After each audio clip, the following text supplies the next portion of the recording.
Donc ce soir, on va parler des sujets de la cache-route qui sont évoqués dans la paracha de la semaine, puisque la paracha de cette semaine parle des lois de la cache-route, au niveau des animaux, au niveau des poissons, au niveau des oiseaux. Alors, pour ceux qui ont l'opportunité de pouvoir voir le texte, vous avez quelques dessins au niveau des animaux avec ce que ça veut dire le sabot fendu, les écailles, etc. Bon, si on sait en général ce que c'est. Et on va donc citer le passage de la Torah sur lequel le rabbi va nous donner un enseignement particulier concernant comment quel enseignement spirituel, pourquoi doit-on manger en fait cette catégorie d'animaux cachers, que ce soit au niveau des animaux, des poissons ou bien des oiseaux. Il y a bien sûr dans cette volonté d'Akadosh Baruch Hu de nous donner ce genre d'animaux cachers à manger, c'est certainement parce qu'Akadosh Baruch Hu considère que nous sommes une nation pure et que ces animaux doivent nous apporter quelque chose. Ce n'est pas juste un filtre pour voir si on est capable de lui obéir ou pas. C'est que Akadosh Baruch Hu veut nous donner le meilleur mode d'emploi pour nous, comment savoir s'attacher avec lui, comment raffiner notre esprit, notre corps.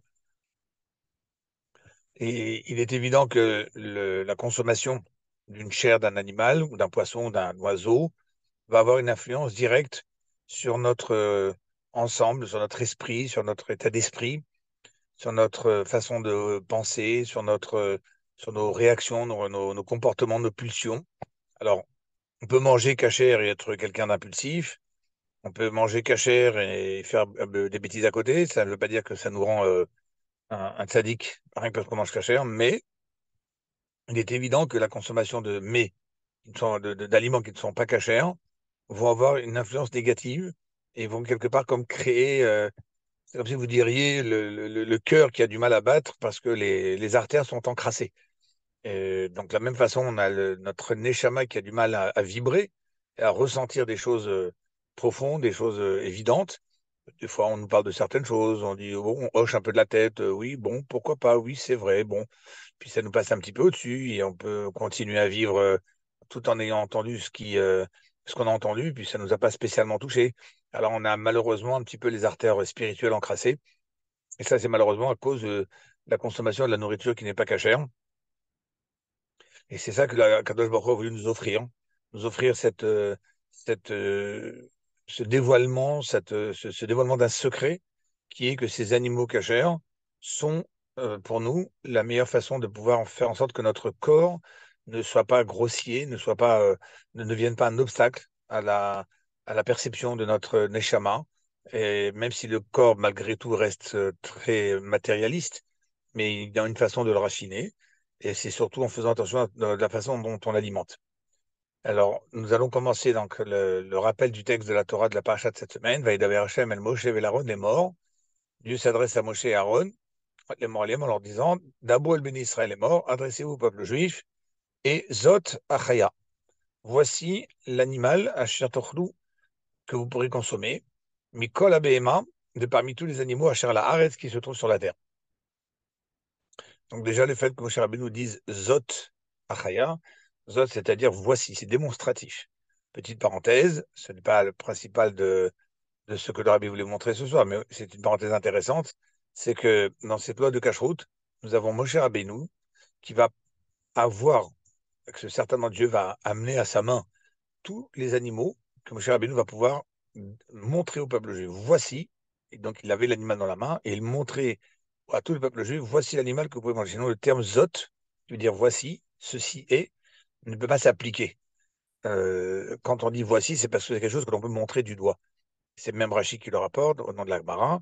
Ça nous apprend que Moshe Rabbeinu, chaque chose qu'il a montré, qu'il a indiqué au peuple juif, il leur a montré. Et il y a aussi une autre chose qui est intéressante enfin,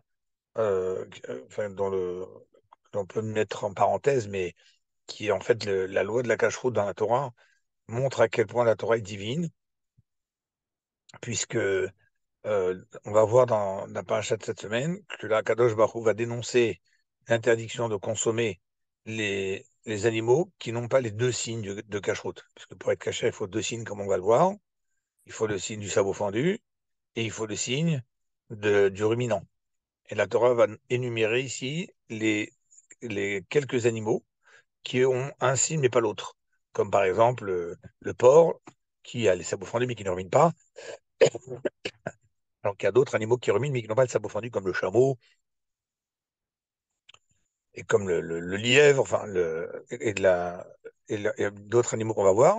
Mais en attendant, ce qui est incroyable, c'est qu'à cette époque-là, il y a plus de 3300 ans, quand mon cher Abbé nous montrait les animaux, un par un, en leur disant, voici cet animal, celui-là, vous ne pourrez pas le manger parce qu'il n'a qu'un seul des deux signes.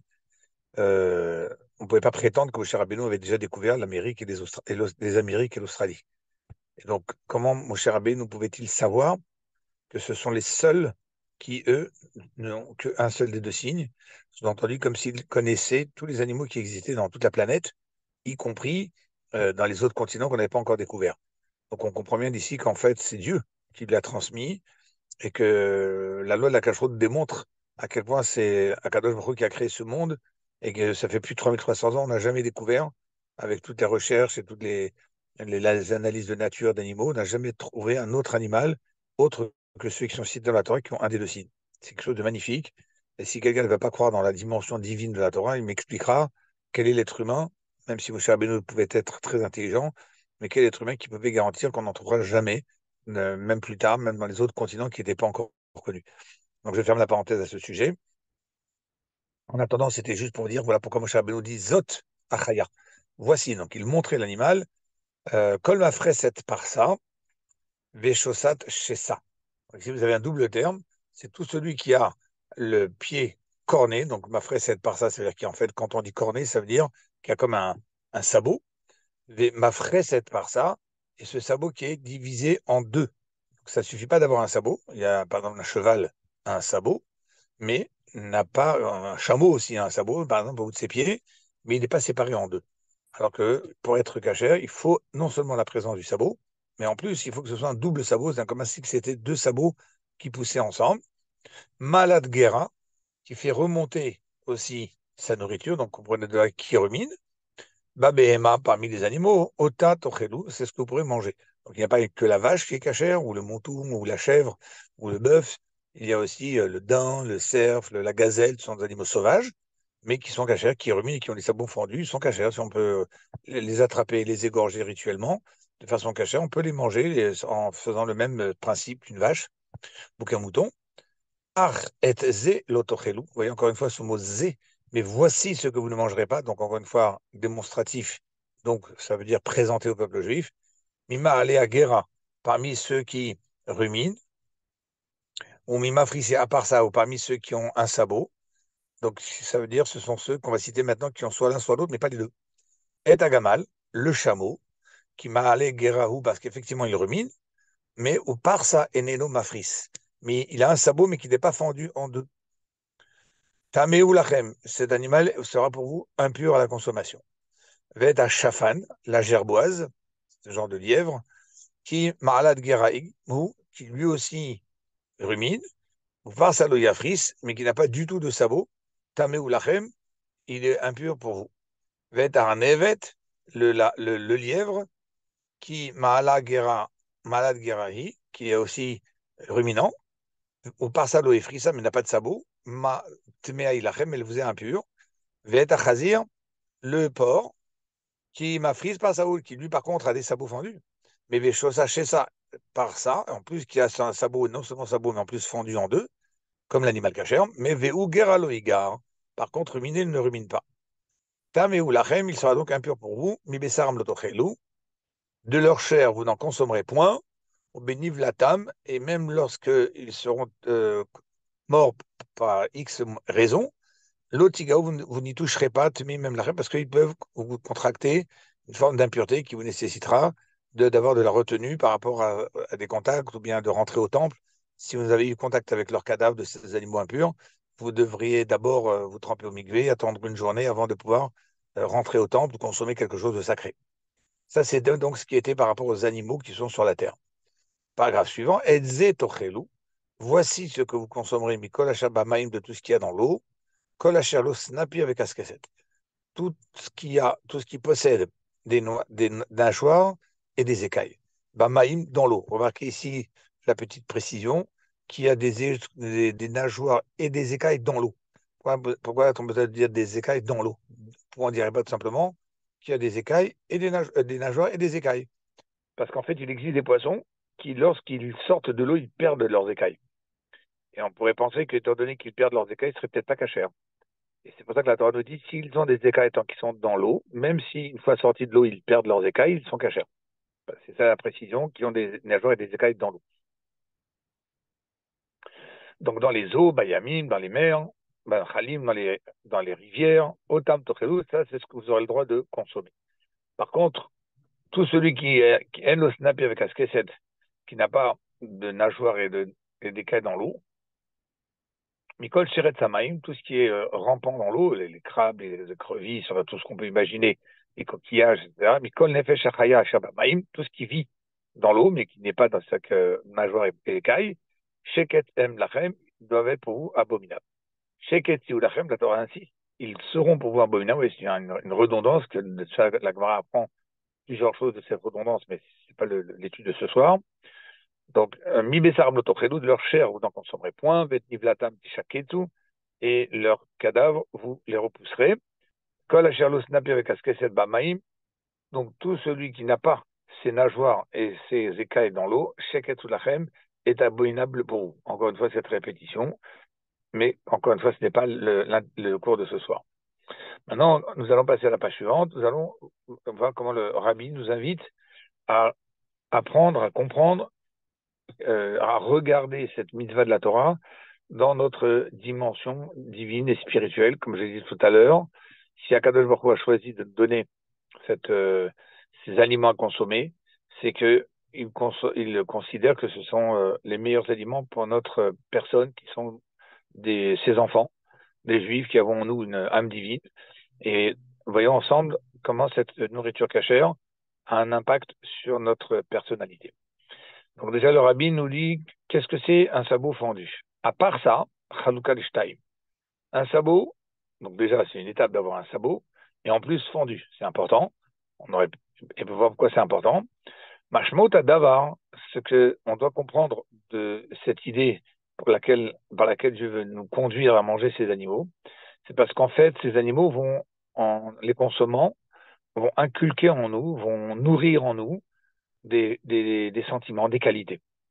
Ça paraît incroyable, mais au fur et à mesure, la médecine aujourd'hui découvre de plus en plus combien ce qu'on mange a une influence, combien les cellules des animaux que nous mangeons vont avoir un impact sur notre esprit.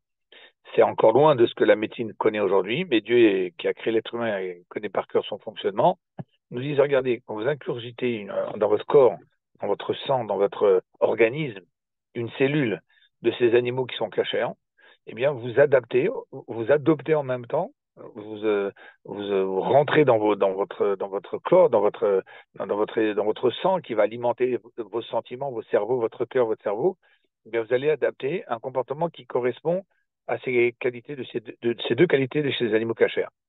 C'est que d'abord, chez Alira al-Gabé Haaretz, les animaux qui ont un sabot, lorsqu'ils se déplacent sur le sol, c'est-à-dire lorsqu'ils ont besoin de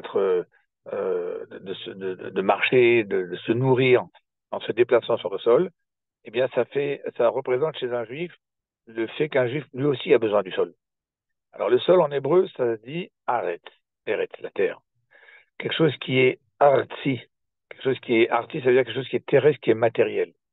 Eh bien, l'approche que l'on doit avoir avec notre vie matérielle, tout ce qui est obligation par rapport à notre corps, que ce soit de manger, boire, dormir, se promener, se détendre, tout cela, ce sont des choses qui ont un rapport avec la santé du corps. Eh bien, cette approche que l'on doit avoir avec tout ce qui concerne le corps, Tzricha liot bishne kivunim. Il doit y avoir déjà deux directions. Yamin, Mekaravet, Vesmol, Docha. Il doit y avoir cette notion d'avoir une certaine volonté d'utiliser ces choses parce qu'il faut en même temps les élever, et en même temps, il faut aussi savoir comment s'écarter de ces choses-là qui sont aussi cachères. Mais on peut manger cachère et être quelqu'un de très grossier. Si quelqu'un mange cachère mais ne cherche qu'à se faire plaisir au palais, et cherche toutes les bonnes nourritures possibles et imaginables dans le cachère, rien que pour se faire plaisir au goût de rechercher par le plaisir le désir de son corps, c'est aussi une façon de manger cachère mais mal propre. dans le sens où il est en train d'utiliser quelque chose de cachère, mais de nourrir la grossièreté de son corps. Et à Siman, chez le Mafré, c'est pas ça, et non aspic. Donc ça ne suffit pas d'avoir ce sabot. Et donc il nous dit attention, prendre du recul avec la matérialité, utiliser la matérialité que là où c'est nécessaire, là où c'est un besoin par rapport à la santé physique. Mais Vedaouch Siman Nosaf chez le malade guerra. Maintenant, il faut aussi ruminer. Il fait kol peula gashmita, damomela sot. Avant toute chose de la vie quotidienne qu'un homme va faire, évidemment, quand c'est pour une mitzvah, il n'y a pas tellement à réfléchir, il faut la faire avec enthousiasme, avec envie, mais on parle ici dans sa dimension avec le rapport avec le sol. Donc on voit que le rapport qu'on a avec la vie matérielle, avec notre organisation de notre vie mondaine, eh bien, il faut derrière ça. Il faut d'abord mâcher. Dioun etev, une bonne réflexion. Les varer pam pamaim, s'interroger une première, une deuxième fois. Est-ce que c'est bien de faire cette chose-là? Est-ce que cette chose-là a un intérêt pour me faire progresser dans mon lien avec Dieu? Et qu'est-ce de la soto? Et comment le faire? Avec quelles limites? Est-ce que parfois on se laisse entraîner avec un enthousiasme excessif de vouloir faire certaines choses matérielles, acheter quelque chose qui nous plaît, qui me donne envie, et parfois je sens que je cours derrière cette envie, eh bien je dois à un moment me marquer un stop et m'interroger. Je me dis, ah, mais pourquoi je cours avec tellement d'envie pour cette chose matérielle? Et est-ce que c'est vraiment quelque chose qui va dans le sens de ce que Dieu attend de moi? Rak az teora abehema. À ce moment-là, ce côté animal, ce côté matérialiste qui va nourrir ma partie physique, il est caché parce que j'aurais d'abord ruminé, donc réfléchi, et j'aurais aussi pris ce recul symbolisé par le sabot qui fait la séparation entre la patte et le sol. Imken, snapir ou Torah shebaem ou chat al benamaim. Eh bien, là, dans la même idée, les nageoires, ça représente la Torah. Shebahem ou Shat al Maim, parce que la Torah, c'est ce qui permet à un individu de se déplacer dans l'eau. L'eau, ça fait allusion ici à, à, à tout ce qui tourne autour de nous, tout le tourbillon de la vie, de la vie de non-juifs, de la société, de ce qu'on essaie de nous inculquer, de nous happer, de nous entraîner. Tout ça, ce sont des grandes eaux tumultueuses. Et la Torah nous permet de nager, comme un poisson peut être parfois dans des courants d'eau, mais il peut aller à contre-courant grâce à ses nageoires. Comme dit la Torah, je voudrais que vous avanciez dans mes commandements. Chez Tiyuamin Torah, et qu'est-ce qui vous permet d'avancer? C'est de vous investir dans l'étude de la Torah. Alors, et les nageoires, par contre, ça représente les mitzvot en général. Comme c'est marqué, et on voit que la tzedaka qui montre le pas que l'on fait vers quelqu'un d'autre, le pas que l'on fait vers l'extérieur, la tzedaka, c'est pas pour soi-même. La tzedaka, c'est lorsqu'on veut faire un geste de rapprochement, on veut penser à quelqu'un d'autre. Ça représente l'ensemble des mitzvot, parce que toutes les mitzvot que l'on fait, on ne les fait pas pour nous-mêmes. On les fait pour améliorer le monde qui est autour de nous. Et donc, toutes les mitzvot sont une forme de tzedaka. Ça peut être une tzedaka avec une personne, ça peut être une tzedaka avec ma maison, avec mes objets, avec mon environnement. Tout cela, ça s'appelle une forme de tzedaka, c'est d'influencer au travers des mitzvot, des objets que je vais manipuler pour faire les mitzvot. Et bien, ces objets-là, ils vont être élevés grâce aux mitzvot que je vais faire avec. Quand je vais prendre une mezouza, je vais élever l'encre, le végétal qui va servir à faire l'encre. Je vais élever le parchemin, la peau de bête qui va me servir à faire le parchemin. Je vais élever le bois qui va me permettre de faire un boîtier de mezouza ou un boîtier ou du bois pour tenir le Sefer Torah, etc. Donc, ça, c'est pour ça que la tzedaka symbolise en fait toutes les mitzvot, parce que c'est pour nous rappeler que toutes les mitzvot ont pour but de faire une tzedaka au monde qui est autour de nous, que notre neshama est descendu sur terre et utilise le corps qui est son outil pour pouvoir faire de la tzedaka, pour pouvoir faire du bien et élever tout le monde qui est autour de lui. Donc, les nageoires, ça représente la Torah qui nous permet de naviguer et même à contre-courant de ce que le monde voudrait nous entraîner à faire. Et et les, et les écailles représentent les mitzvot parce que c'est les mitzvot qui sont comme comme un bouclier qui est fabriqué avec des mailles. Et donc écailles et que tu mailles, comme un bouclier avec des mailles, comme c'était à l'époque du Moyen-Âge. Ils avaient des grandes armures avec des mailles qui leur permettaient de pouvoir bouger dans les armures. C'était pas un bloc de fer, c'était avec des mailles. Donc, ces nageoires, c'est comme des mailles qui nous permettent de nous, en même temps, avoir affaire avec le monde qui est autour de nous et de l'élever, et en même temps en étant protégé. Il y a quelque chose qui est évident, tellement évident que on peut se poser la question pourquoi tu auras besoin de dire qu'il faut que le poisson ait et des nageoires et des écailles. Mais on ne peut trouver aucun animal qui n'a des écailles, mais qui n'aurait pas de nageoires. Ça n'existe pas. Des nageoires sans écailles, ça peut arriver. Oui, on peut trouver un animal un poisson qui a des nageoires, mais qui n'a pas d'écailles. Mais impossible de trouver un poisson avec des écailles sans nageoires.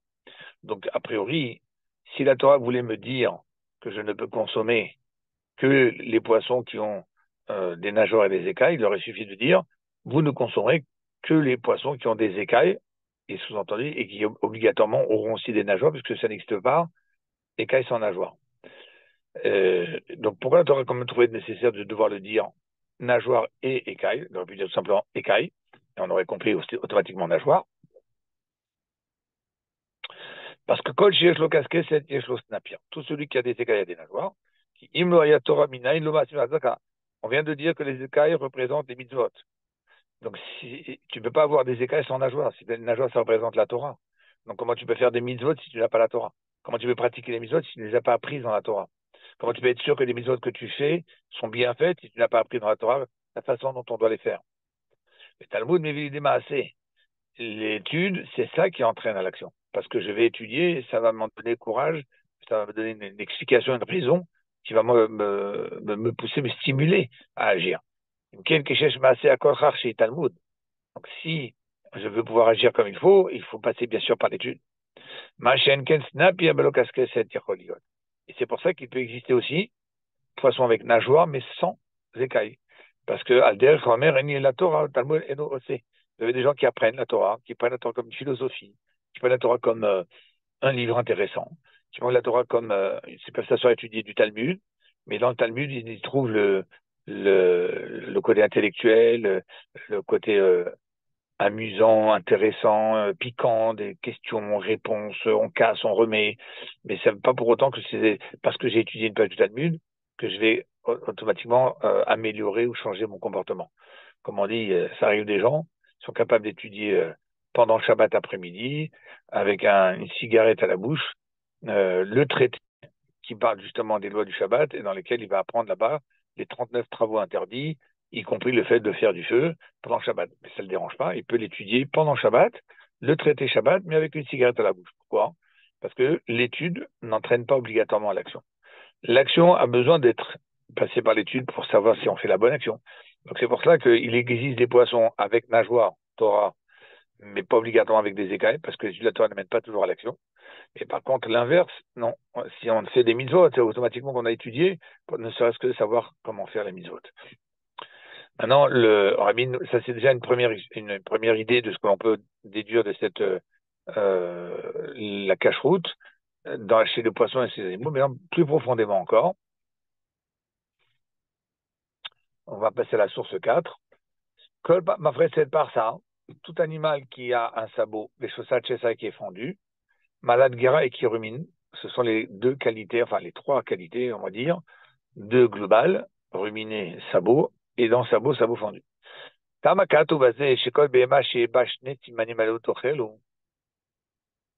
raison pour laquelle la Torah se répète un peu dans les deux sens en disant ça vous mangerez, mais celui qui n'a pas les deux, vous ne mangerez pas, qu'a priori on pouvait déduire du fait que ces deux, s'il a les deux, vous mangez. Je comprends tout seul, ben, s'il n'a pas les deux, je ne mange pas. Non, la Torah a quand même voulu le répéter. Et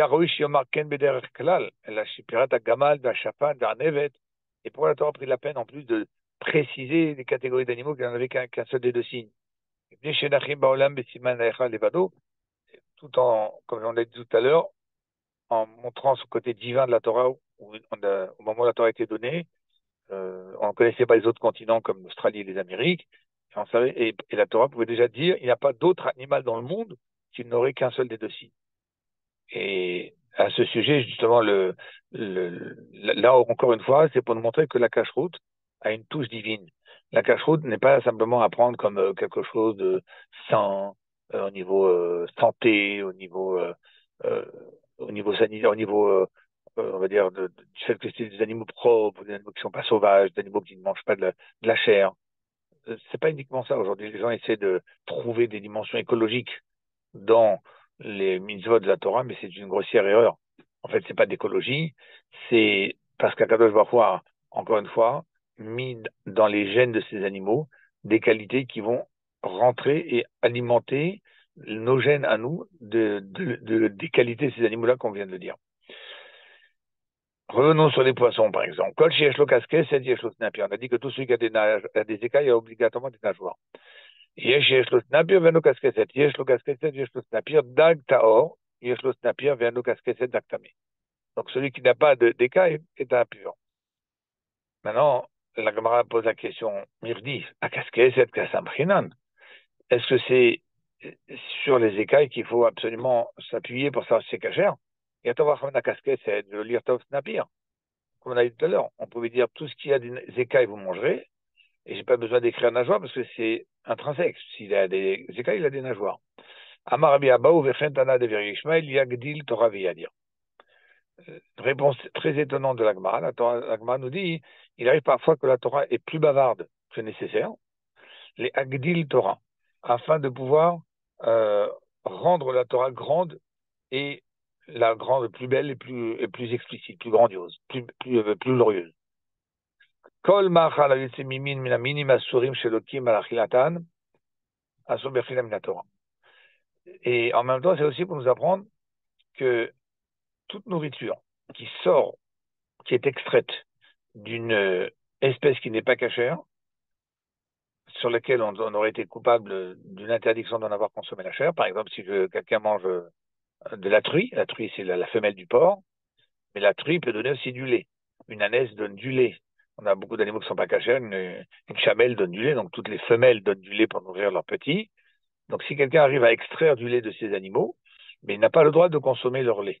Ça c'est une interdiction toranique de consommer ce lait extrait des animaux taref. Par exemple, si vous avez des œufs provenant de la liste des oiseaux qui ont été marqués dans la Torah, parce que c'est la liste, les oiseaux ont été interdits par une liste précise de la Torah, justement parce que comme il y a moins d'oiseaux impurs et plus d'oiseaux cachers, donc la Torah a précisé ce qui était le plus court, ceux qui n'étaient pas cachers, et à l'exclusivité en disant cette liste est exclusive et tous les autres sont donc cachers. Et si maintenant je trouve un œuf d'aigle ou un œuf d'un autre oiseau qui a été considéré, listé dans la Torah comme pas cachère, je n'ai pas le droit de consommer cet œuf parce qu'il provient du corps de l'espèce de cet animal qui n'est pas cachère. Et si maintenant tu as un doute de savoir si le lait que tu as devant toi, c'est du lait d'animal cachère ou pas, alors ça, c'est une chose que si jamais ça s'est mélangé du lait d'animal cachère et avec du lait d'un animal pas cachère, eh bien lorsque tu vas faire fermenter ce lait, le lait de l'animal cachère va te ressortir en fermenté. Mais par contre, le lait de l'animal qui n'est pas cachère, lui, il va être automatiquement séparé parce qu'il ne peut pas fermenter comme l'autre lait. Et donc, c'est pour cela que normalement, normalement, on devrait considérer que tout lait qui nous est présenté par un non-juif, ne sachant pas d'où il a extrait ce lait, assour, chez Maïre Bokhel, Bema Temea, et peut-être qu'il a mélangé ce lait avec un autre lait. Il y a eu un moment, je me rappelle, qu'on disait que dans le lait de vache, on mélangeait du lait de truie, parce que ça donnait une couleur, une petite couleur jaunâtre au lait, pour le rendre plus naturel. Alors que c'était du lait de truie, donc c'est-à-dire de la femelle du cochon. Mais le problème, c'est que quand c'est mélangé et que c'est en état de lait, c'est impossible à détecter. Par contre, un fromage, vu que le lait d'un animal pas cachère ne fermente pas, donc la seule façon de fabriquer du fromage, c'est en utilisant que du lait de vache, enfin du lait d'animal cachère. Tu mets du lait de fromage de chèvre, du fromage de brebis, du fromage de vache. Mais ça ne peut être que à base de lait cachère.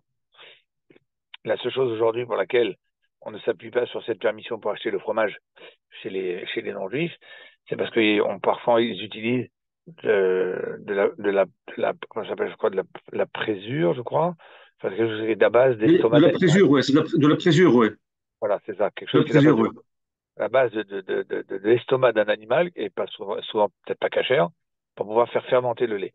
Mais en soi, si il n'y avait pas moyen d'utiliser cette présure, on aurait pu acheter le fromage chez les non-juifs parce que ça ne peut être qu'à base de lait d'animal cachère. Et donc, maintenant, de tout ce qu'on a étudié jusqu'à maintenant, le rabbi fait une synthèse en nous disant, le, pour continuer dans l'idée de la grandeur du Rambam dont on a parlé la semaine dernière, eh bien, dans ces lois qui parlent de la cache-route, on voit aussi comment le Rambam a tenu à souligner au travers de ces lois de la cache-route la grandeur de la Torah. Puisque, en fait, dans ces lois qu'on a vues dans le Rambam, il explique les signes de pureté, donc ruminant et sabot fendu, avec les oiseaux et les poissons, etc. Et il y a aussi des enseignements de la part du Rambam au travers desquels il nous donne de l'anatomie. En fait, il fait un cours d'anatomie des animaux. Et cette anatomie des animaux qu'on étudie dans le Rambam montre comment c'est déjà dans la Torah, on connaissait tous les animaux qui existaient dans le monde. Et que et la Torah donc a voulu nous montrer ici cette dimension du cadeau que Akadosh Baruch Hu nous faisait. Prenez un exemple. Benogel Simane Behema Vechaya, concernant les signes des animaux. Kol Behema Shimalad Gira, Arima Freset par ça. Tout animal qui rumine, en général, elle a aussi le sabot fendu. À part, on a vu le cochon. Chol Behema Shima Freset par ça, Imalad Gira. Et en général, tout animal qui a le sabot fendu rumine. À part ces quatre. Comme on a dit, le chameau, le porc, le lièvre et la gerboise. Sheshlem Siman Tara Achad qui n'a qu'un seul des deux. Siman Dagim, le Rambam nous dit, regardez, dans les poissons, tout celui qui a des écailles, Yeshlo Snapir a des nageoires. Et jusqu'à que la Gemara même a demandé on aurait pu simplement écrire manger ce qui a des nageoires et des écailles, automatiquement on aurait compris que c'est aussi celui qui a des nageoires. Donc, et la Torah, et qu'est-ce qu'on a vu dans la Gemara? La Gemara elle-même elle a posé la question, mais il fallait me parler que des écailles, pas besoin de me dire pour les nageoires. Et on a répondu, t'as dit, les Agdil Torah, c'est pour grandir la Torah. Qu'est-ce que c'est grandir la Torah? Et la même chose pour le Chelev Behemat Mea, et non Nikve Veomet Kechelev Torah. Le Rambam nous fait une étude en nous disant que le lait d'un animal cachère peut fermenter, ce qui n'est pas le cas d'un animal qui n'est pas cachère, que si tu mélanges les deux, eh bien tu verras que quand tu fais fermenter, eh bien celui de l'animal pas cachère, il restera liquide. Donc de là, le Rabbi nous dit, on peut aussi apprendre de cette précision du Rambam quelque chose d'exceptionnel.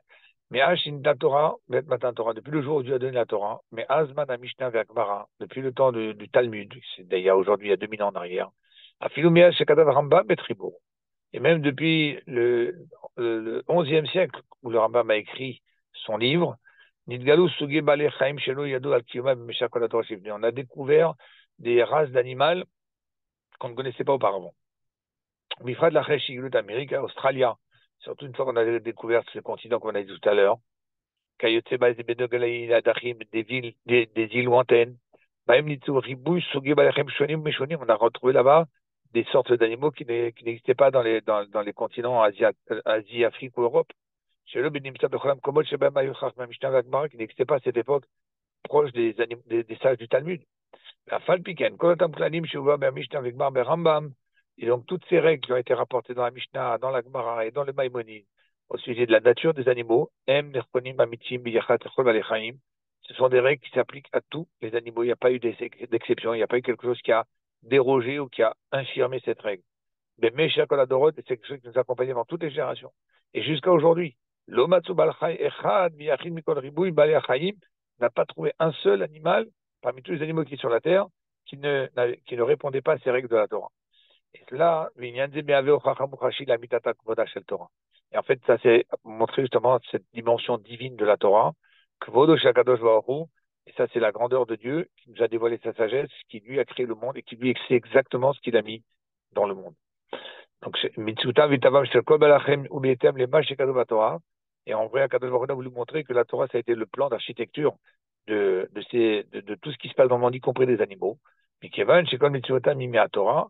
Donc, parce que, comme on dit, Akadosh Baruch Hu, istakel boraita, a regardé dans la Torah comme son plan d'architecture, ou Baralma pour en créer le monde. Donc, c'est-à-dire qu'en fait, il ne peut pas y avoir quelque chose d'autre qui n'est pas dans la Torah. Donc, les mots de la Torah ont été écrits de façon à ce que ça couvre entièrement toute l'existence de ce qui se passe dans le monde. Et donc, enfin, l'étude sur le texte du Rabbi est terminée, mais je voudrais rajouter euh, comme une dimension qui est intéressante, qui vaut la peine d'être relevée dans ce cours, c'est que lorsque nous mangeons, alors la médecine d'aujourd'hui nous préconise de manger certains aliments en disant attention, il y a de la vitamine D, il y a de la vitamine, telle partie de l'animal ça donne telle vitamine, et, et tu veux trouver des vitamines. Tu prends aujourd'hui un lexique des vitamines, où est-ce que je la trouve? Tu le trouves dans le foie, tu le trouves dans ci, dans ça.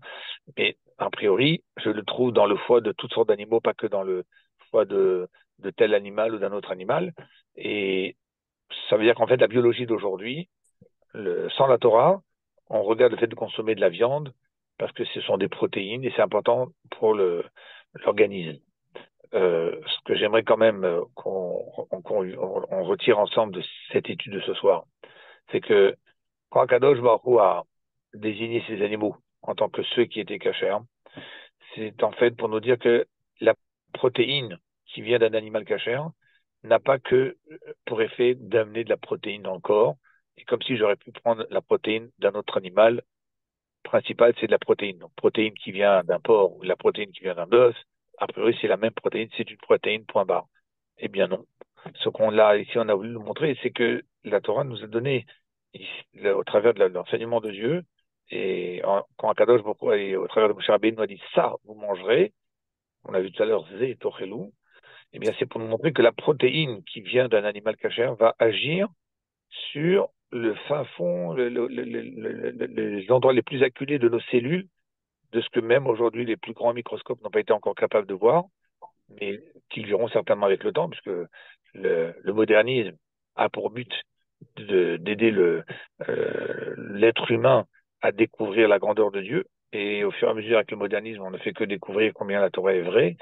Eh bien, aujourd'hui, on n'est pas encore capable de voir en quoi la protéine de tel animal est différente de la protéine d'un autre animal. C'est une protéine et en fait, avec le temps, on pourra même voir que la protéine d'animal cachère a une influence directe sur le composant d'une cellule qu'elle va intégrer au travers de la digestion du corps et va avoir une influence directe sur son esprit.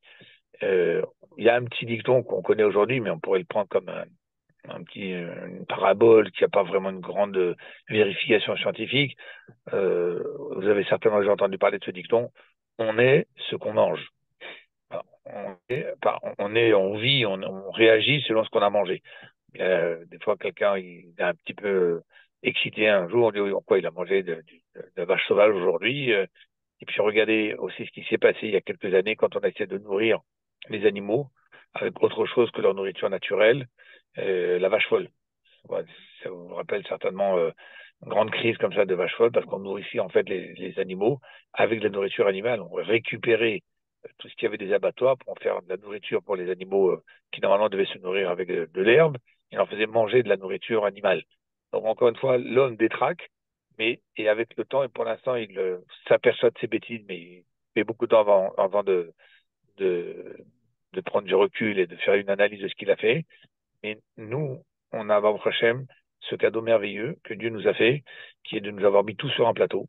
Et à nous simplement d'être intelligents, de comprendre qu'il n'y a pas plus sage que Dieu lui-même, et qui veut le meilleur pour nous, et nous permettre d'avoir cette clairvoyance, de se hisser au-delà de ce que il y a dans notre environnement qui ne recherche que le plaisir matérialiste très, très primaire et qui n'en est tellement jamais satisfait, qui ne fait que chercher comment faire des vices supplémentaires parce que on n'est jamais satisfait du dernier plaisir qu'on a eu juste avant, on en veut un nouveau. Mais cette recherche-là, elle est justement due au fait qu'on consomme des choses qui vont sans arrêt nous faire aller vers vers ce comportement d'insatisfaction. Et lorsqu'on consomme de la chair d'un animal qui est gentil, d'un animal d'un mouton, d'un animal cachère, d'un animal qui a cette séparation avec le sol, c'est un animal qui a cette... D'ailleurs, il y avait même une autre explication entre Chassidoute qui disait que pourquoi il y a les deux sabots fendus. Dans un autre discours, le rabbi disait que quand on a un sabot fendu, ça veut dire qu'il y a au milieu une fente dans laquelle passe une lumière. C'est, euh, Cette lumière, c'est justement pour montrer que le juif doit amener de la lumière dans la terre, sur la terre qu'il foule, sur la matérialité qu'il utilise. Il doit amener cette lumière. Et donc tout ça, c'est automatiquement, ça donne à celui qui consomme du kasher un dessus, une grandeur, une force, une puissance de pouvoir s'élever au-dessus du matériel, de ne pas au contraire être happé par ce matériel. Donc, si vous avez besoin de convaincre des gens autour de vous de faire attention au cachère, parfois on a besoin de se convaincre nous-mêmes, de faire attention à ce qu'on mange, parce que souvent ben, on achète, bon, j'ai vu les ingrédients, bon, j'avais pas la liste sous la main, mais d'après ce que j'ai, faire très très attention, parce qu'aujourd'hui il y a beaucoup de choses qui sont mises dans les nourritures qui ne sont pas marquées parce qu'il y a un pourcentage infime. Enfin, quand je dis infime, c'est pas toujours infime. Si c'est moins de 2%, c'est pas obligé d'être écrit. Mais ça n'empêche que 2%, ça s'annule pas. Pour être annulé, il faut un soixantième. Donc 2%, c'est un cinquantième, c'est pas annulé. Donc c'est un exemple. Et ça paraît un peu difficile, parce que c'est pas toujours, on ne se trouve pas toujours dans les situations les plus faciles pour obtenir du kasher, mais se rappeler que quelque part c'est un poison. C'est un poison pour notre corps, c'est un poison pour notre neshama, c'est un poison pour ça encrasse entre guillemets nos voies respiratoires de sainteté, et que si Dieu veut, grâce à cette étude de ce soir, nous puissions aller de raffinement en raffinement et avoir un cœur qui vibre pour les bonnes choses, et grâce à notre effort de manger cachère. Et sachez que tout celui qui fait un effort de manger cachère, et vraiment il le tient à cœur, Akadosh Baruch Hu, il le protège de tomber dans des panneaux, dans des erreurs. Ah, mais on m'a pas dit. Ah, mais je ne savais pas. Ah, mais pourquoi on m'a pas prévenu? Celui vraiment qui tient à manger cachère, Akadosh Baruch Hu voit son effort et l'aide et lui évite aussi à se retrouver parfois dans des situations où il aura mangé quelque chose qu'il fallait pas manger.